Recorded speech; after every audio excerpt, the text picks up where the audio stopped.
rolling on that. And we are rolling on that. What is happening, y'all? Hey, we back with another episode of the Fenarios podcast. I need to call it like Fenarios and Friends or something like that. The Fenarios and Friends podcast. Fenario and Friends it is. So I got a special guest in the building. Hey, we've only known each other a short amount of time. However, we've grown a great relationship so far. Facts. And we plan on continuing to grow. This is the voice. This is the writer, the creator of a lot of the hilarious skits y'all see coming out of LA, as well as some in Atlanta too. Appreciate that. My boy Dame Pierre, what's going on, man? Hey man, pleasure to have me, man. Hey, Thank man, you so much. Thank you for coming and even coming to Atlanta. Let me just say first off, thank you for coming to Atlanta. Come on, talk about it. Cause the South got something to say. You know what I'm saying? Man, dude, they got something to say. Man, first of all, I also want to say, short is subjective. So we've known each other for almost over a year now. Mm-hmm. But like I said, it's subjective. Yeah. You know what I'm saying? Sometimes people they can see their wife in 3 days and like, they fall in love. And that'd be a lifetime for them, you know. So, yeah. But anyway, shout out to Atlanta. So how you feeling? How you feeling? You here? You finally getting to experience the city? You know, give us a little rundown. How you? Man, my time in Atlanta has been extremely revealing. A lot of ways, man. Spiritual, physical, mental, extremely mental, emotionally, all of that. I've been out here for 2 weeks, and for those who don't know, Dame Pierre, coming from the Midwest originally. I live in the West Coast now with my wife, and you know, I do some cool things out there with some cool people. But I had to come out to Atlanta. I had to come out to the dirty to see what's good with my brothers. You know what I'm saying? Shout out to Jamal, Tip, TK, the whole ATL verse, Chase, Melanie, and also gotta throw Jay in there. Jay, of course. Yo, shout out to Jay and Dro. You know what I'm saying? Yeah. These are very talented people. Atlanta definitely has something to say because, yeah, you guys do, and you guys are doing it at a high level. Yeah. Appreciate that. And I even sold you short because not only are you the writer and director of a lot of skits out in LA, however, you're also doing movies as well. And this is true. You know what I'm saying? So you are you're a boss in your own right. You know what I'm saying? So let me put some proper respect on, you know what I'm saying, everything that you do. And you don't even be telling people this, but I got to tell you this only because the music was nice, but you also got some rap skills too. Thank you, brother. Thank you. Yeah, actually, I started, that's how I got into film, actually. Mm-hmm. I got into, because I didn't go to film school. I got into film because, you know, coming up in Chicago, I wanted to be a rapper. So I used to, be in the same cliques as the Chance the Rappers, the Mick Jenkins, these individuals. Mm-hmm. I used to kind of record at their same studios. So what I was doing was I was trying to barter. You know, I didn't have money to get these people on features, and I wasn't that cool with these people. Mm-hmm. So I was like, okay, cool. Let me get a music video, do a music video for these people, and then, you know, get them on a track. But rap didn't take off, but the film did. And then before I started to do that, I started doing music videos, then short films, and then, you know, at the level that I do now, which is feature films, which is a blessing to say, because I never would have thought that I would have been a feature filmmaker. Not in a million years. Bruh, that's dope. It's dope to say.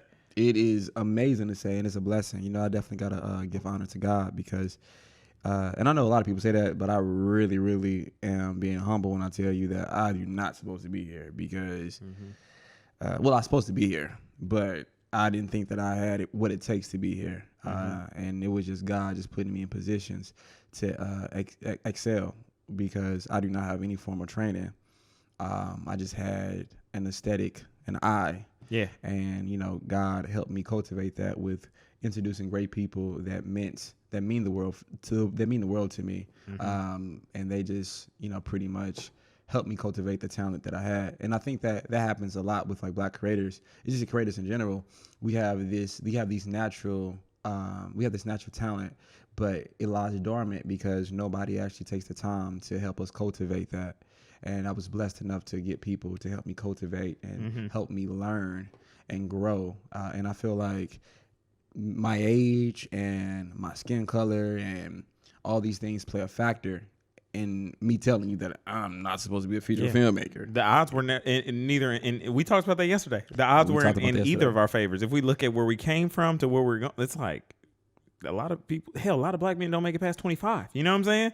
So it's like, man, the fact that we did, and you are, you know what I'm saying? You know, it's continuing to be a light. You know what? So you bring me to my first question, which is, so what do you think about film schools? And this podcast is to encourage anybody out there that wants to get in any kind of entrepreneurial endeavors, whether it be social media creation or whatever. So, you know what I'm saying? What do you think about film school? Recording? Yeah. It's on the camera. This is the whole monitor. Cool. Yeah, we good. Well, first and foremost, let's also give you your flowers because Lonnie's a celebrity, y'all. I mean, I was walking through Linux with him earlier, and you should have seen everybody lighting their face up like, is that coming from YouTube? Is that Lonnie's like Fenarios? Yeah. Yes, it is. It's definitely been increasing more. It's there. Same thing with Jamal. I was walking through what is it? What's the place that we went to? We went to the Ponce Market, and Jamal definitely got stopped 2 or 3 times. Yeah. You know. Shout out to Mr. Turtle.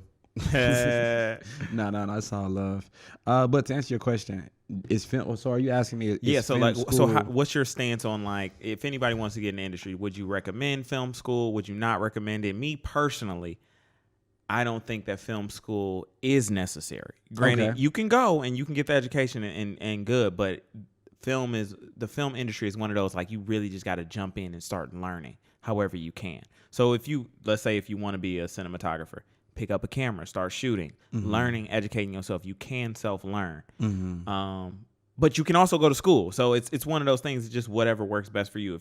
So what's your take on film school? Well, thanks for asking that question. Oh, first of all, I got to shout out Danger. He's my co-director. So what you guys don't know is I'm in a part of a director duel. I'm Dame and my brother Danger. So we come together and we just make films together. So you're gonna see the name Dame and Danger here coming out shortly. So I got to make sure that I pay respect to my brother who couldn't be here today. But yeah, but getting back to your question, you know what? I think that nobody has everybody's route to get to where they want to go in the film industry is different. You know what I'm saying? There's no right or wrong answer. If you want to go to film school, I would encourage you to do that because it is an experience and you can learn a lot of things that I had to learn. I had to take time to learn, right? You're going to have to learn it regardless. But I also understand your stance of just get out there, get your feet wet, because you can read a whole lot of books about swimming, but until somebody actually throw your ass in the pool and you actually got to like doggy paddle, then it's a whole different story. Yeah. So I can definitely see both sides of the argument. I do know a lot of people like Ron Coogler who went to film school, Spike Lee who went to film school, and these brothers were able to help their career because of the relationships that they made at film school. Specifically Ron Coogler, if I'm understanding his situation correctly, at USC, he made a short film and he was able to use that short film to then level up to another situation that got him, Fruitvale Station with Forrest Whitaker. So I could see how it could be beneficial. Wait, Forrest Whitaker was in there? Forrest Whitaker was the producer. Producer. Okay, I was like, damn, wait. I was like, damn, wait. Okay, got you. I'm following Forrest you. Whitaker actually was the producer. So I could see both sides of the argument. For me, I didn't go to film school. Danger didn't go to film school. We went to Columbia in Chicago. Shout out.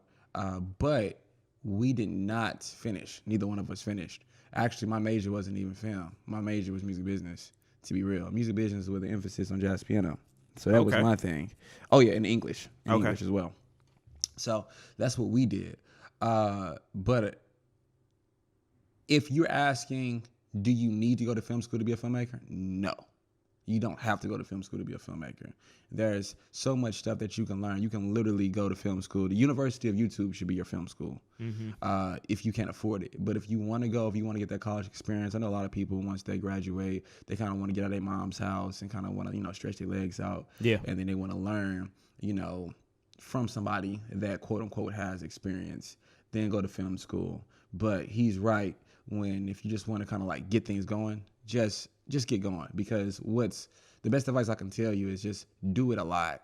Just do it a lot. Learn angles, learn the basics of filmmaking, learn blocking. If you want to be a director, blocking is key, and you should at least have an understanding of all the departments so that you can communicate to these departments. That doesn't mean that you have to be a cinematographer. That doesn't mean that you have to be a boom op. That doesn't mean that you have to know how to produce. But you need to know the language enough. You need to know the language enough to be able to communicate to those departments, you know? Yep. So, yeah, that's the big thing about filmmaking. The only way you will know that is putting that work in. Either way, you got to put the work in. Yeah. There's no skipping that. So don't think that film school is you skipping putting the work in, or you not going to film schools, you skipping putting the work in, because it's definitely necessary. Mm-hmm. So now, you know, a lot of people know you from, you know, obviously we said the YouTube skits, and you writing a lot of the content. So how is that? How do you like being behind the scenes and directing and writing and, you know, and producing some of the content for some of the faces we see on YouTube and stuff? Right. I love it.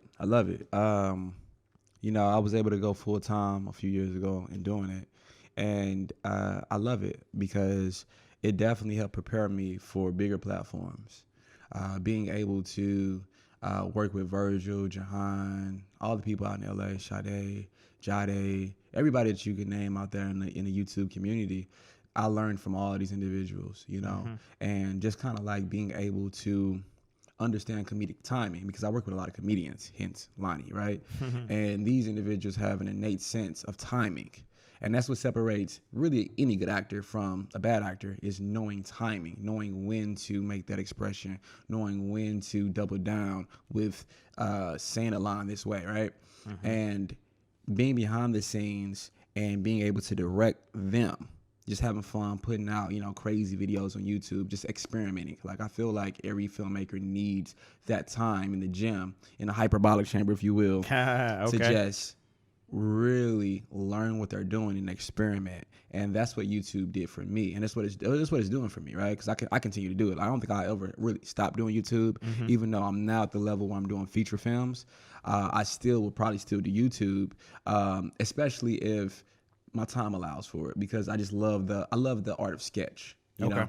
Yeah. So yeah, I absolutely love it. I love being behind the scenes, and also I love kind of like, you know, doing cameos. I know. I know you guys. I got you in two cameos. Right. I know the community loves when I actually get in front of the work too, because they know me from the breaking of the fourth wall. They know me when they see Dame Pierre attached to a script.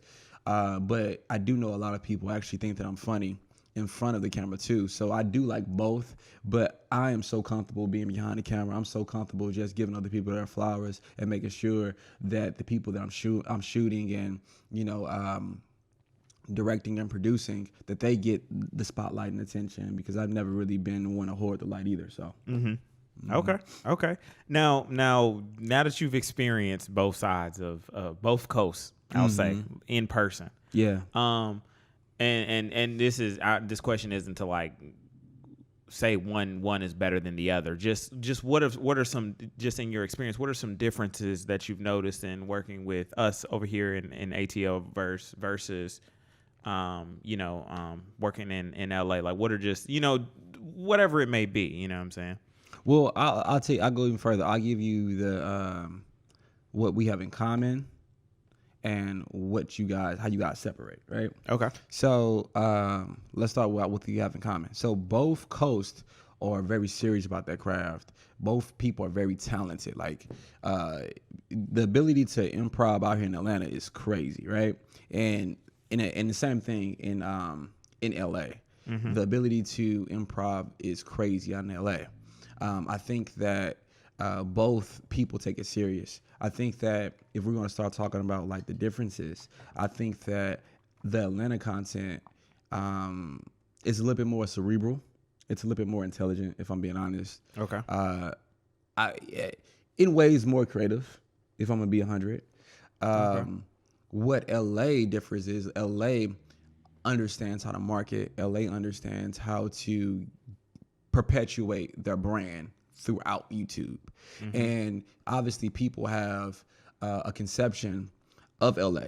When you make it in LA, you can make it anywhere, because LA is the biggest film industry in the world. You know, obviously you got Bollywood, but Bollywood don't count. You know, in the grand scheme, and not to knock, you know, our brothers out there in India doing their thing, because they got some great content as well. But when it comes down to America specifically, Hollywood is king. You know, Atlanta is kind of the little brother, but the little brother got something to say that you don't want to sleep on, because the little brother knock you out.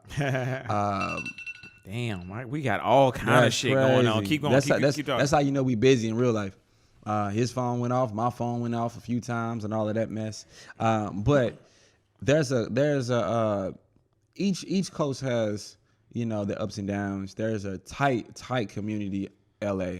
Everybody works with everybody in LA. And there's a smaller community out here in Atlanta that is cultivating, that you guys are starting to build.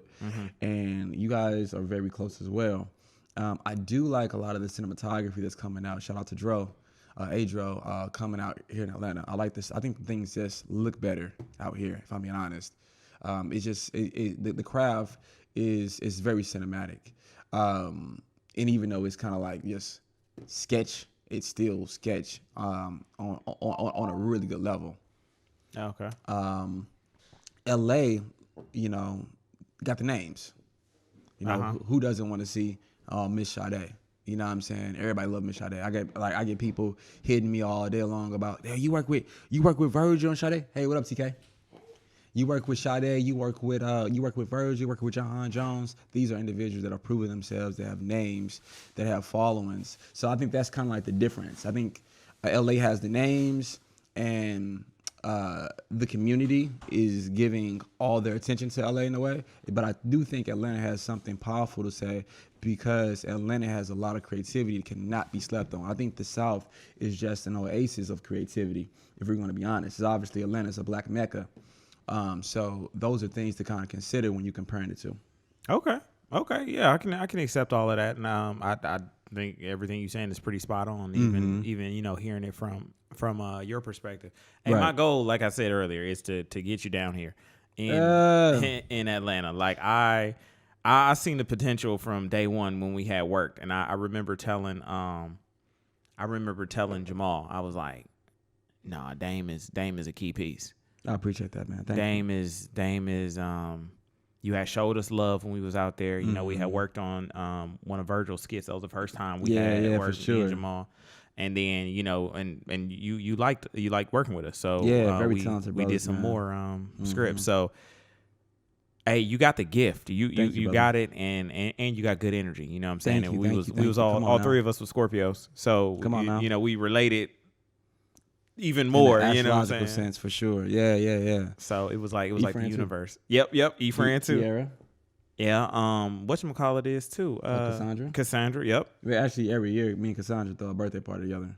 Okay. Her wife, me, G Wayne, Scorpio as well, and Jahan. Yep. So we all so last year we kind of throw a bigger party. We do our first one was last year, but we're gonna kind of do it as a thing.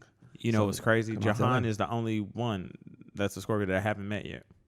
Yeah, he's actually like, he's a cuspy. Like he's technically like, I think like a Sagittarius, because his birthday's the first day of Sagittarius. But okay. Kind of like, okay, so it's one of those. Bad. Got you. So okay. We just kind of like, we kind of adopted him. Got you. Shout out to Jay. That's the big homie. A lot of this wouldn't be possible without Jahan Jones. I know I like always, you know, throw shots at my brother, just because that's actually like my real brother. That's a really close friend of mine. So I always, you know, try to like tell him he ain't shit as much as possible. Hey, you got to. You know what I'm saying? That's just family love for sure. Yeah, for sure. So yeah, and y'all gonna see the skits that me and Dame did out here. And, fire, by the way. And they came out great. You know, we just fire.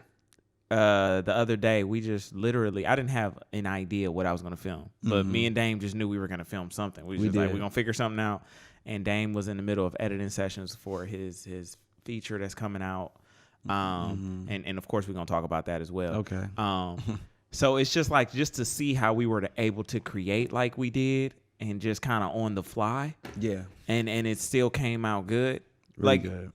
You know what I'm saying? It's just amazing that we were able to do that. I mean, granted, even if we would have sat down and wrote it, it probably would have came out a little more better. It would have came out better, but we still did a phenomenal job. Like, just for the time constraint that we was under. Right. We literally sat there, we brainstormed for like 20 minutes, up with up with the idea, started shooting it, And we was like, oh, it'd be funny as hell if this happened. And we just altered it. You know what I'm saying? We did that right on the spot. Shout out to Jessica, too, because she was part of that. Yeah. Miss Rabbit doing that thing. But it was like, man, it's just good when you got other creatives that can keep up with you. Mm-hmm. And y'all can bounce ideas off each other. Because it literally, me, you, and Dro, we just bing, bing, bing, bing. And it just became this grandiose thing.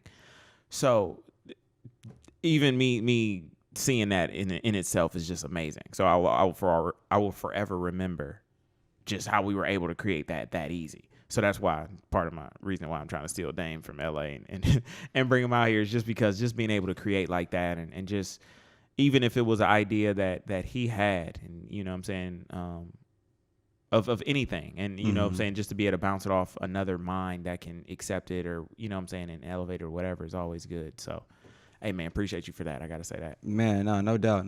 Like, yeah, it's because we actually really do this. You know what I'm saying? Yeah.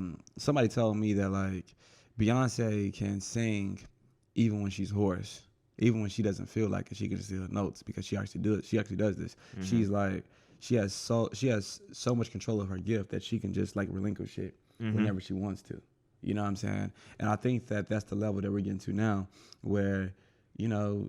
Anyone else may struggle to kind of come up with some of these concepts that we kind of come up with, you know, just organically, you know, and that's just a blessing. That's a blessing of God. That's a gift that God has given us. A lot of people, you know, we can take it for granted because it just kind of comes like to us.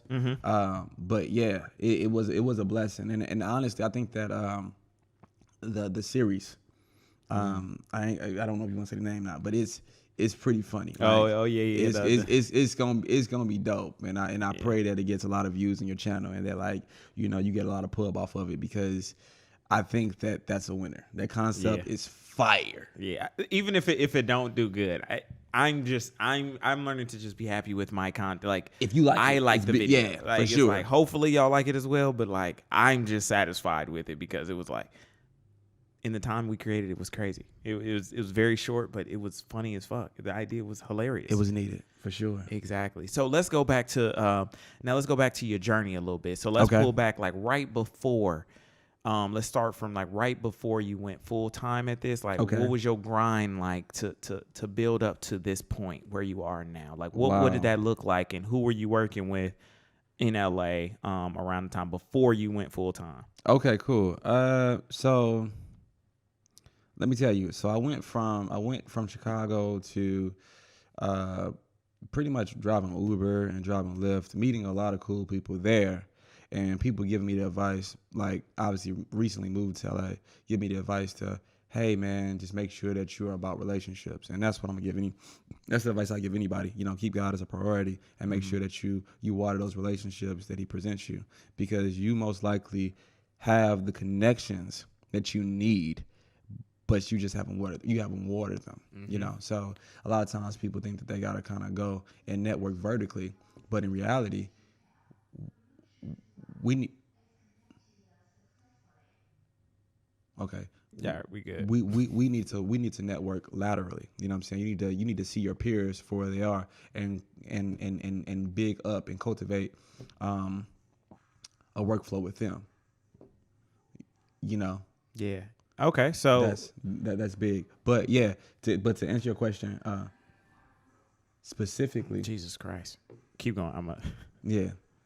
To answer your question specifically, I think that you need to. I was working with Jahan on a web series called "You Hidden" at the time. This is a couple years ago. Speaking of which, we did a movie called "You Married That." Is that where that comes from? Is that like it derives off of the? Got you. Okay, with the title. Okay, I got you. So yeah, be mindful. So be on the lookout for that because that's coming soon. But yeah, I was working on a YouTube series with them. Still, then I ended up working at a call center and making minimum wage, and just thinking that is this shit ever gonna really work out? And then honestly, it did. It's not one specific thing that I can say, okay, this is what happened to make this happen. Yeah. It was just a lot of things. It was just God's timing. And but I think that the main thing that I did was continue to grind. Even when it wasn't in my favor. Even when my wife was like, Are you still doing YouTube videos? I'm going to divorce you if this YouTube stuff don't work out. My wife said that too. My wife said, if you gamble on doing these YouTube videos and it doesn't work out, I'm going to divorce you. I'm going to divorce you. Damn, that's a lot of pressure. A lot of pressure, but I had to do what I had to do. But you knew you could perform. I believed I could. You know, that's the key right there. I believe that's the key. As long as I put everything on the line. Because I knew what God was calling me. You know, sometimes people can't understand your purpose, but it doesn't mean that it's not worth you pursuing it. Yeah, and when you talk about relationships, how important relationships is, a lot of this business specifically, Jesus Christ, it's about relationships. It's who you know, because and how you treat people too, because you never know if this person who is in this position now, they might be in a higher position later that can help you out. So be careful of how you treat people, and also your network is your net worth, which is, I know it's a cliche thing to say, but it's true. Literally the truest thing that I've seen. Like, just knowing certain people, it's helped me. And hell, I ain't even use my network correctly like I should. Right. But and seeing you, like I've learned so much from you. So likewise. So this was a good fucking trip. It was, bro. This definitely was a trip. Like, it started out with me really not needing to come out here, but then it came out with, you know, God revealing me all the reasons why I needed to be out here. And I feel like I everything's in timing. And this was just a beautiful time. You know, I spent exactly 2 weeks out here. And I do miss the West Coast. But when I tell you Atlanta is becoming another home, I can definitely. Hey, that's what we like to hear. Y'all heard that. Y'all heard it here first. We're gonna put the pressure on it. Yeah, they trying to get me to stay, man. And there's a few people that do not want me to come out here again. Hey, the ecosystem, like, what's up? What's happening? Dame, come on back. Hilarious.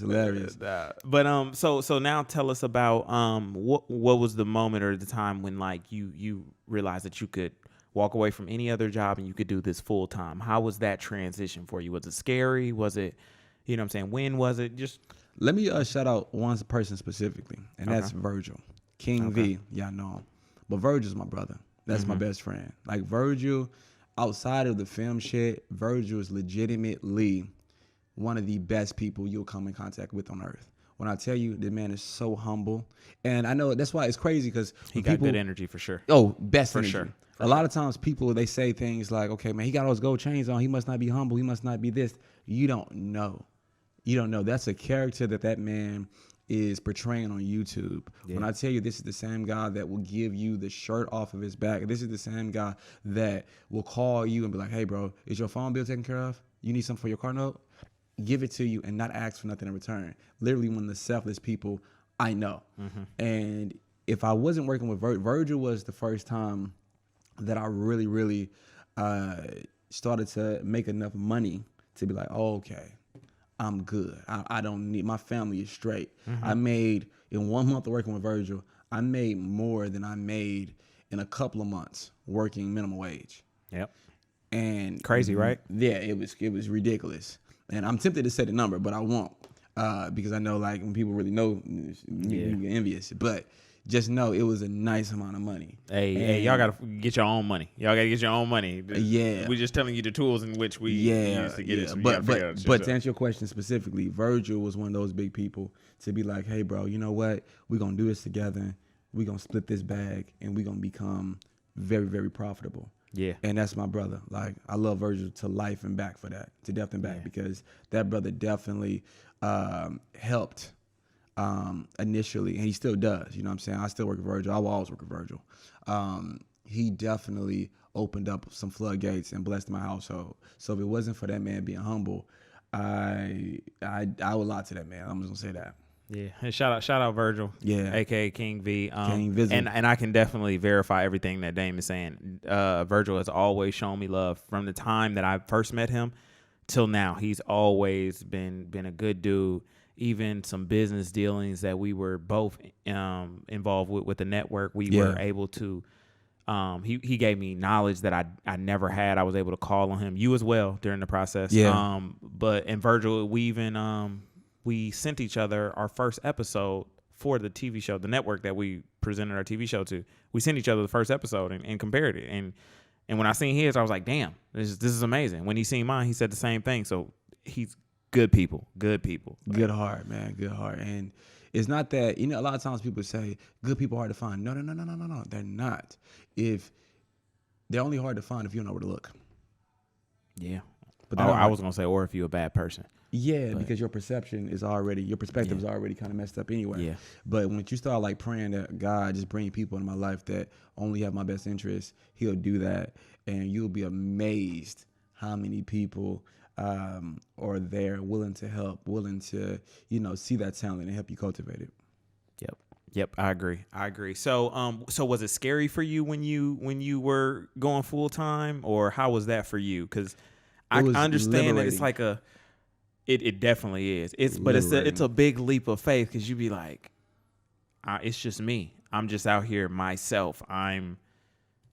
My entire future rides on me and me alone. Like, you don't have the security of a job. So when I did it, it was like, oh shit.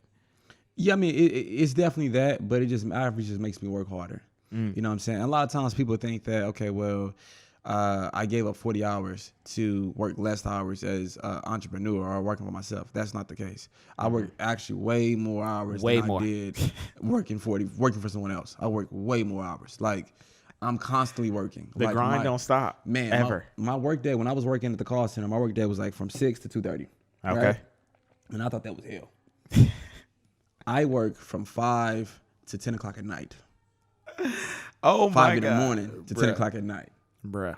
Because in LA, I literally work, because you got to understand, the coast is open, like Lonnie is up at 8 o'clock by the time it's 5. So I have to, so it's crazy. Like normal business hours doesn't process. Yeah. That's what they say about entrepreneurs. I categorize us as entrepreneurs only because we essentially work for ourselves. So we are. They say that entrepreneurs are the only ones that will avoid working in a 40-hour work week to work 80. Yeah, easily. And then when you start to do projects like the project I'm doing right now, the first Damn It Danger film, Amp House, be on the lookout for it. Shout out to it. I work crazy hours. Like, I'm talking about editing. I do 2 a days. If you guys know about anything about football, you do 2 days. You do a practice in the morning, you do a practice at nighttime. We do 2 a days. Editing. But that's not conversations with producers. That's not hiring production houses. That's not composer conversations. That's not conversations that me and Mike got to have about what we're doing next with the film. That's not marketing conversations. It's crazy. And then you still have to figure out your schedule enough to make time for your life. I have a son still. Yeah, personal. I have a wife. I have a family. I have people calling me in my family that may need things. So definitely, when you go down this journey, which I believe that y'all can, because I'm not special. I'm not more special than any of y'all, right? Y'all can do the exact same thing I'm doing, maybe even better. I'm just gonna tell you that, understand that it takes a lot of sacrifice. Man, what? If you want to be comfortable, this is not the life for you, because filmmaking is probably one of the most longest things you'll do.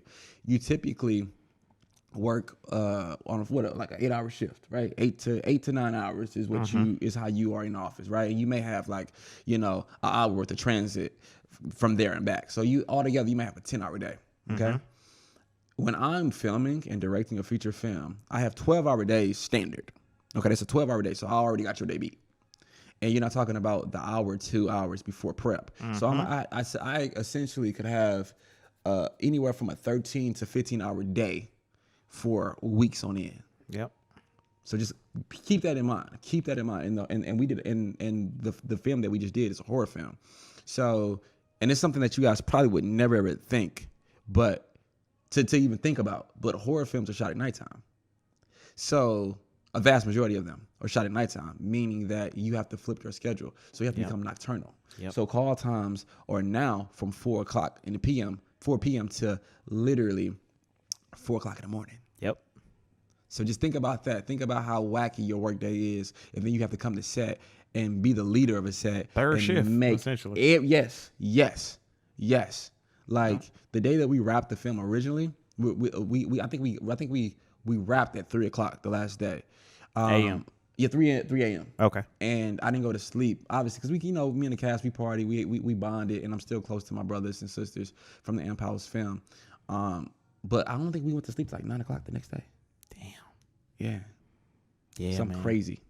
Yeah. So okay, let's that's a good little transition point. So I was asking you earlier in the week, like, what's the difference in skit creation versus doing feature films, and like kind of spread a little knowledge to the people of just like how different those worlds are, and a few similarities. I'm sure there's similarities, of course, because it's production as well. But like, it's me watching you and the things that you have to do. It's a whole different level. It's a whole different lifestyle. Like you said, being on the phone with producers, having editing meetings, and all of this stuff. So talk about that aspect of it. Wow, I don't even know where to begin. Well, okay, let me just start. When you're doing a sketch, obviously amongst your friends, and you are, filming content. People are not necessarily getting paid. People are doing it for the love, and there's really no risk. The only risk is you don't post for that week if you don't figure the sketch out, right? You can waste somebody's time, which is never a good thing. But it's very, like, in most cases, it's very, like, freeing. Like, the atmosphere is very it's very relaxed. You don't have like an AD when you're filming sketches. You're just kind of like, okay, let's pick it up as we go. Film is the exact opposite. So you do have money on the line. You have millions of dollars on the line, $100,000 on the line, specifically for a day, maybe at times. And when you got people's money involved, there's consequences, big consequences. So, for example, I'm gonna give you guys a sneak peek of what it means to be a filmmaker. So, I remember shooting the hell out of one of these scenes. Like, me and Mike, we did our thing. We shot this scene. The issue is the scene came out beautiful, but we spent 4 hours shooting the scene. The AD only allowed it for like an hour and a half. So at the end of the day, once we wrap, you have your post meetings with the producers, and you kind of go over like what is the best thing to do moving forward for tomorrow, and what can we do. Like you pretty much have like a summary, like a wrap up, right? Okay. I'm thinking, being a young director, because I'm still learning, right? I'm thinking that, man, I'm about to get out so much praise because we just killed. Like, you saw that shit. Look, that shit look cold. Like, the effects, everything was really good. Like, that we did. We shot the hell out of it. We shot the hell out of that scene. My producer looked at me and said, and I'm just knowing I'm about to get a pat on the back. He said, "Damn." I said, "Yeah, what up?" He said, "About that, you took too long. So you have to cut a scene out for the movie because we won't be able to film that scene ever." Because you spent this much time on this, you're going to affect, like, even that we shot this on day 3, it affects day 16. Yeah. So you literally have to figure something out.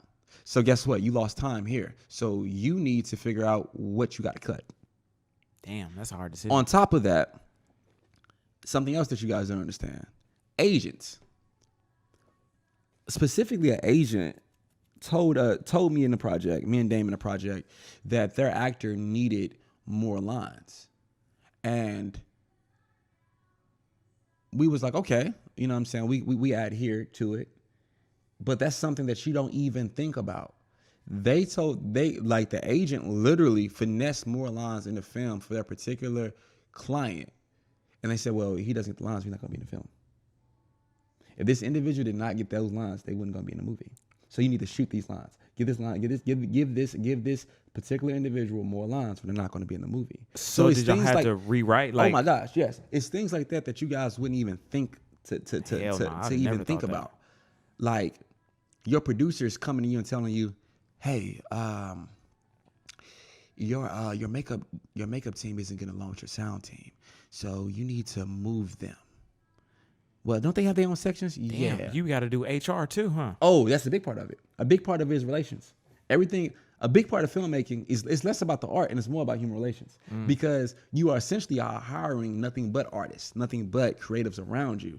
And the moment that one of those creatives don't feel away, and guess what? We being creatives, we are very enigmatic. So a lot of people are very hard to understand in general. Yeah. But put that label on their creators. it takes a whole different definition to the word. Yeah. So individuals are going to be like in our experience, it was so funny. Departments always think that their department is the most important department of the film. Sound thinks that. Camera team thinks that. Yeah. G&E thinks that. Makeup thought that. Everybody thinks that. But you being like the glue, like you being like the person that melds everything together, you got to say, yo, everything that everyone does is needed. No one has a bigger hand in all of this. Yeah. So you kind of got to make sure that you bring those expectations and make it a family. Because if you don't, you're going to have war in the product. And let me tell you guys, it gets nasty because you're dealing with extremely talented people that really, really give a damn about this stuff. Like this is how they make their livelihood. Yeah. So you may be like, okay, well, set design, that art department, that cup doesn't really matter. No, it matters. That cup needs to be there. It needs to be there for them. Yeah. So that's kind of like a small piece of what it's like to be on set when you have to manage all those departments, because as a director, you are in charge of all of those departments. So you may have one department that has 20 people in it. One department. You have to manage all of those departments. And these people will come at you pretty much saying that, like almost like I imagine like how teachers have to manage kids. That person told on me, that person hit me, that person took my juice. That's how petty it gets. You the principal. And oh my gosh. They in the principal's office complaining. Oh my gosh. So to put it short, filmmaking on the level that I do it now is way more stressful at times. Even though I like to keep it relaxed. Me and Danger like to keep a very relaxed environment. And I think that we're good at what we do. And we are. Glory be to God. And filmmaking, sketching is just relaxed. You can experiment a lot more. You can experiment. You need to do all your experimentation on sketches, and you need to see, okay, what works there, because you won't have the money or the flexibility to do it on set, no matter how big you are, because money and time are factors. Got you. Okay. Now, just to lock in a little more into the film. So you and Danger, how does co-directing work? Like, what does that look like? Like, is it more so like you handle actors and talent and he may take care of something else? Or is it like y'all hand off scene by scene? Or like, how does that so when y'all like co-direct, like what does that look like? So let me tell you, Danger's my brother. Shout out to Danger. Danger is probably one of the most even balanced minds you will ever come in contact with. When I tell you this individual, Danger can process just as much like logic and creativity. Like he can do both. Like I've never seen anyone do that. Like this man can file your taxes and also paint a piece of the Sistine Chapel. Like he's like crazy, right? Dope. So I'm honored to work with my brother first and foremost. How it works, honestly, like we ever met somebody and you just like on that same frequency and y'all speak the same language without talking, like telepathically.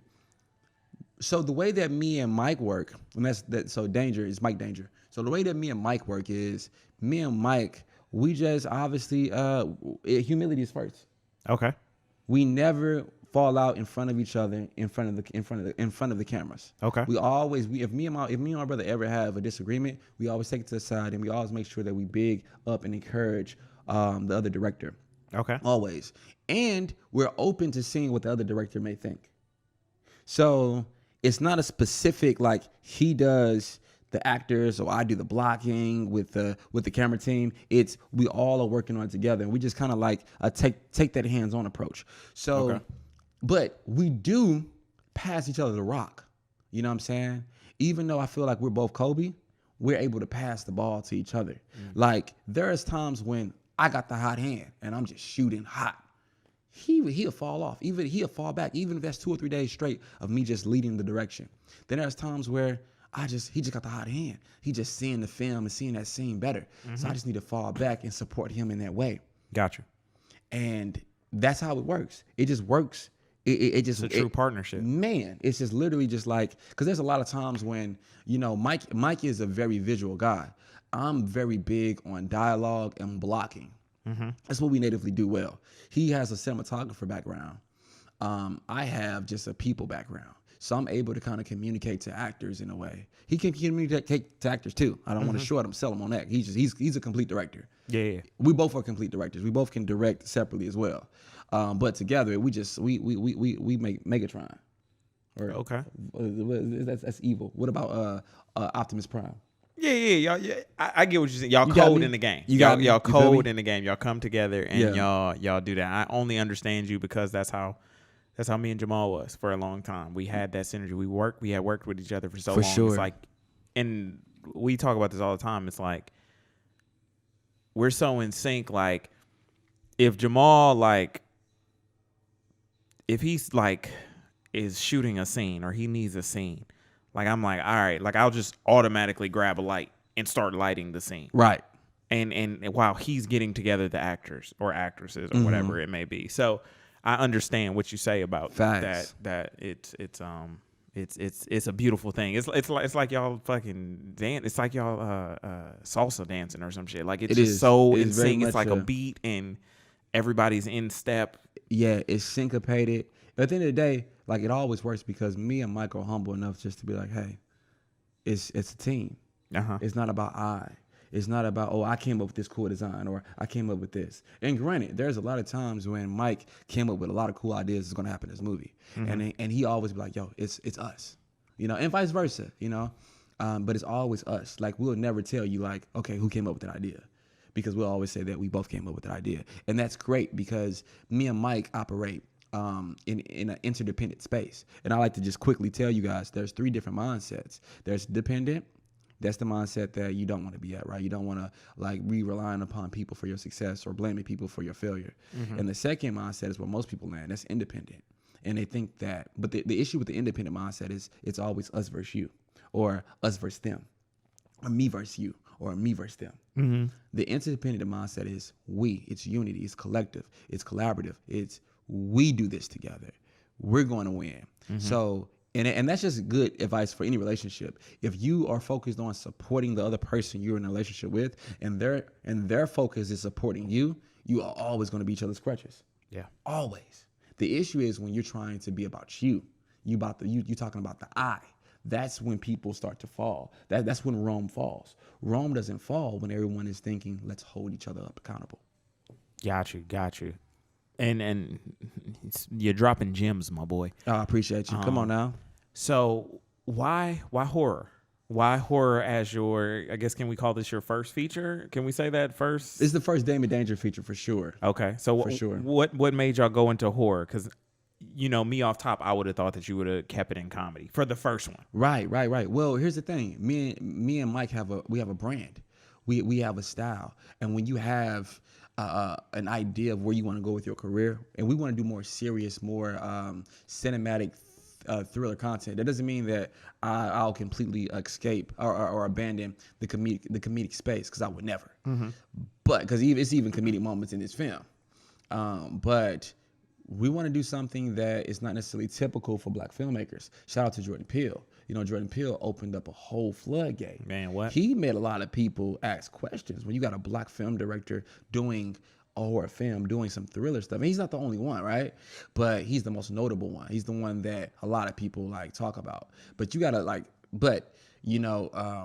I remember sitting down and having a lunch with Robert Townsend. And Robert Townsend gave me some great advice. He told me to win every scene. Make sure you leave your mark on every scene. No matter what the genre is, leave your mark on every scene. Win every scene. If you win every scene, you'll win the film. And we took this challenge because it was presented to us by some amazing producers. Shout out Nicole, shout out Kelly. They presented us this pretty much this writing prompt and said, hey, we're going to do the first Damon Danger movie. And we want you guys to make this movie about this. And you guys have complete autonomy. Go for it. And we said, yo, we're going to make this a thriller, scary movie, and we're going to put our sauce on this. Okay. And you guys also wrote the film? We wrote it as well. Okay. Wrote it and directed it. Yep. Amazing. Fucking amazing. And when you talk about Jordan Peele, I equate him to, Jordan did for Black filmmakers what Christopher Nolan did to superhero movies. in the sense of he changed the genre. Wow. Every superhero movie that came out was trying to do this dark thing, and Jordan Peele, now that we can see black people survive a horror movie of these things, is like, shit, it's amazing. So when you talk about him, you know, I'm just like, yeah, he opened the floodgates, like you said. He let us see something that we never thought we could do, and put it in front of us. So brilliant mind, man. Jordan Peele is a brilliant mind. Like, I mean, I go back and watch his sketch comedy days with Key and Peele. That's one of my favorite shows ever, and he's just such an amazing actor. Him and Kean, both of them, they're just fire. Like, they can literally train. Like to be that talented is not fair. Like, this man can write his ass off, can act his ass off, obviously can direct his ass off, can produce. He is literally a Swiss Army knife, and that's someone that I myself, you know, am striving to be like, because him and Ryan Coogler, you know, I like a lot of, no offense, white directors, and I don't want to make this a situation of white, because I feel white black directors or Asian directors. I'm not here to like be divisive in that way, but I'm gonna tell you, like, I'm gonna big up the black directors right now. When you talk about Ryan Coogler, Stephen Caple, you talking about these individuals, and also our sisters, you know what I'm saying? Got Issa. Shout out, Issa's doing her thing as a producer and as an actor. Yeah. I would love to see her behind the camera as well. But when you talk about Michaela Cole, she's amazing. We talking about Ava DuVernay, of course. Mm-hmm. These people are amazing, and these are the people that one day I hope to be mentioned with, because these are black creators that are literally changing the time right now. This is our time right now. Oh, you also got to shout out Lena Waithe from the crib. Lena, I want to work with you. I'm going to work with you one day, okay? I'm going to produce. I'm going to direct one of your movies that you write. Me and Danger are going to do it. I'm speaking to existence right here. Hey, y'all got to hear. Let's do it. When it happens, y'all, replay this and be like, he's headed. So come on. So who obviously you look up to them. Are there any more? And I only say this in a term of like, so like with me being a social media creator and content creator, I have like social media gods, I call them. These are people who they have just seemed to master this. So like a King Batch, Logan Paul, Jake Paul, like these are like gods that like one day I want to get up to their level. I mean, obviously you named a few of them, but is there any more who you kind of put in this high regard that you one day want to be mentioned amongst them besides the ones you named? Are you talking about influencers, or are you talking about directors? It can be anybody. Directors, it can be producers, it can be anybody. Just whoever inspires you the most or motivates you the most, and you would, you know, want to be mentioned among them. It could be anybody. You know what? I just want to be that guy that inspires the next generation. You know, I think there's a lot of names that we can mention, but I just want to be one of those guys. Me and Mike definitely want to be one of those guys that just help inspire filmmakers. People that were just like how we were 4 or 5 years ago, 3 years ago, when we were trying to, you know, scratch and claw. Because the catch-22 about making a feature film is you have to make a feature film before people can trust you to give money to make a movie. So it's like, how do you do that? Yeah. How do you do that? Yeah. How do you make a movie if nobody's going to trust you to make a movie? If you need to, it's kind of stupid. Yeah. You know, but at the same time, I understand it, because there's not a lot of people that can be feature filmmakers. They don't have the mindset. Yeah. Because even if you can direct a good scene for a day, guess what? It's 20 days of this. And then guess what? It's actually 20 months of post-production after that. Guess what? It's also PR after that. You have to be able to, like, so it's a daunting job. It's a rewarding job, but it's a daunting job. It's not a lot of people that can actually do this, or that, and it's not because they're not talented. It's that, do you have the endurance? Yeah. That's the biggest thing. It's not just about creativity. It's about endurance. Can you endure doing it? Like, it's literally all the time. Yeah. You know? So I just want to be one of those guys that help pioneer a movement. I want to produce films for feature filmmakers, for future feature filmmakers. I want to be that person that becomes a gatekeeper, that doesn't just hoard the light. Because there's a lot of filmmakers, I'm not gonna drop the names. There's a lot of black filmmakers that just need to move on. Make space for some of these other brothers like myself, some of these other actors like Lonnie. These people are very talented. Give them a shot. Yeah. We seen your movies, and guess what? They're getting worse. Yeah. Go. Man, I do feel like people's out of touch with, man, it's so crazy. You transition so well. So now I actually want to get into something that this is something that I've publicly spoken about, and getting your take on it is going to be very interesting because you are in the industry as well. So I'm very against all of this trauma we selling to black people. Oh Lord. I'm against all of this. I call it cooning. I'm not gonna hold y'all. It's a lot of directors and producers who are doing some coon shit to art and doing to our people that's still hurting us to this day.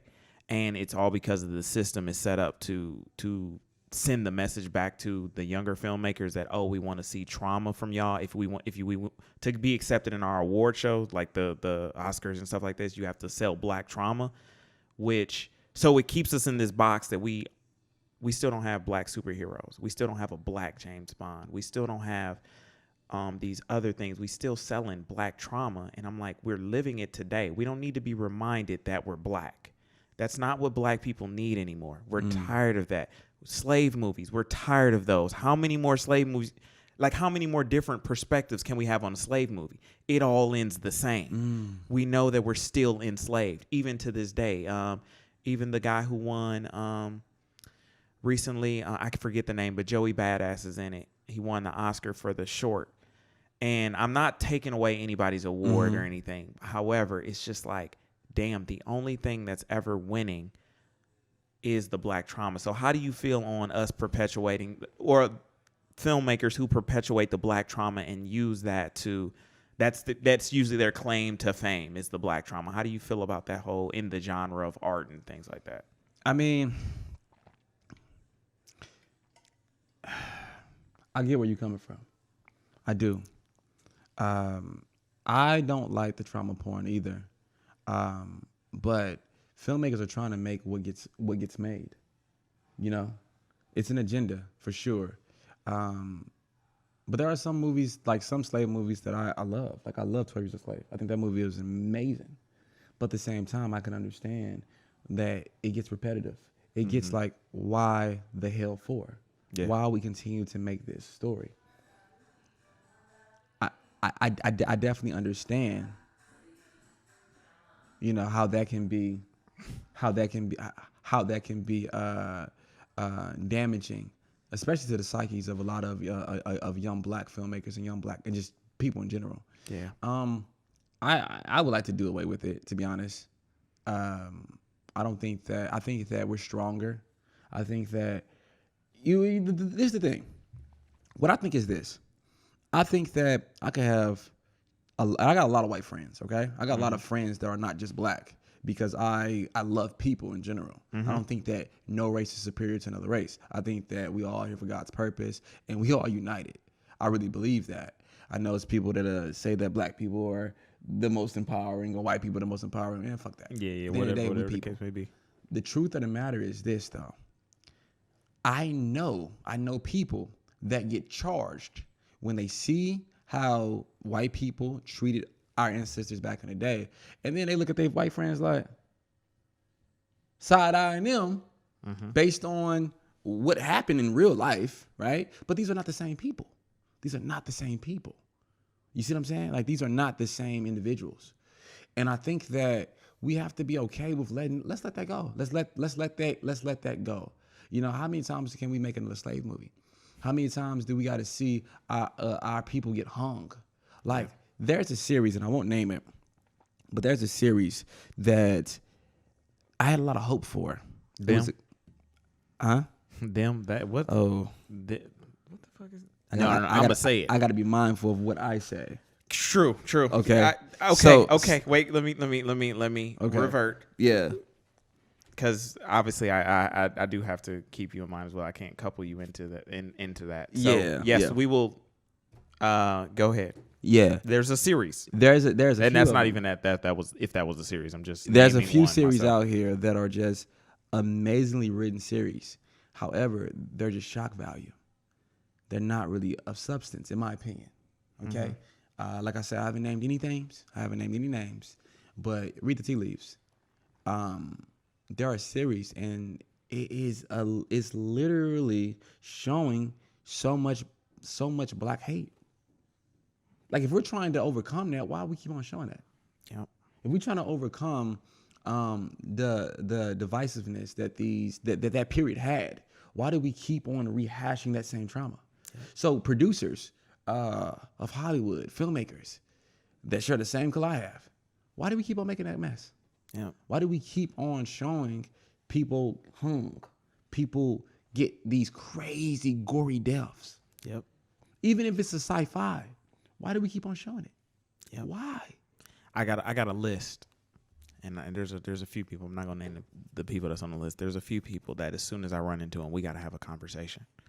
Like I'm gonna have to sit them down and like really tell them about themselves, and it's just I see what their art has done to the community. It's damaging at times. It's very damaging. Like meaning it set us back more than it's pushed us forward. Yeah. And it's just like, and I think that we as black people and especially as being filmmakers, both of us, we sometimes got to hold our brothers and sisters accountable. Sometimes you have to. It's important. We're here to push us forward.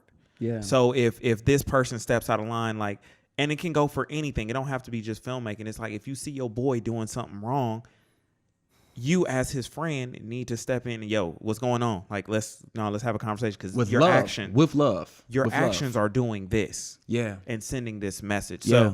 So and I also understand that people, they in their own creative right, they have their thing that they think they're doing this positive thing, but it's a list of people in which, I'm gonna have to sit down like, you need to answer for these crimes that you committed upon your people. So facts.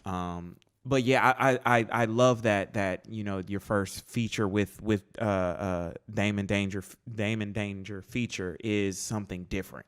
It's horror and first off, Dame came to Atlanta and just threw me in the movie. It was just like you want to do this little quick little shot? I was like, shit, all right. And literally we just did it within 20 minutes, if that. And so I appreciate you for even doing that for me. But the fact that your first film is a horror, I'm excited to see it. I can't wait to see the cut. Thank you. Whatever it is. You let me see a piece of it, but it's just like to actually see that you had created this thing and it wasn't just black people on the screen. There was white people on the screen. There was different faces and you did this. I was like, so my nigga did this. My nigga Dame did this. Appreciate it. We did it. Like everything, everything you've ever talked about, it's like you actually did. Manifested, yeah. You gotta be a living manifestation. You know what I'm saying? And I if I can give anybody advice, literally it's confidence. Yeah. Assume that you already have it. Yeah. Walk in that path. Yeah. Because if you don't believe it, who will? And it does take time. I wasn't just, because it was times when I was at my lowest of lows. I'm talking about car repoed. I'm talking about sleeping in my car, not being able to afford the basic necessities to live in Los Angeles. Pretty much fronting to a lot of my friends that I had some stuff that I didn't have. I went through that whole phase. Mm-hmm. I went through that whole phase. And I'm going to tell you, I appreciate every moment of it because it got me here to where I'm so humble to be here. Yeah. And I know for a fact it's just not me. It's not my talent. My wife took me in when I was pretty much homeless.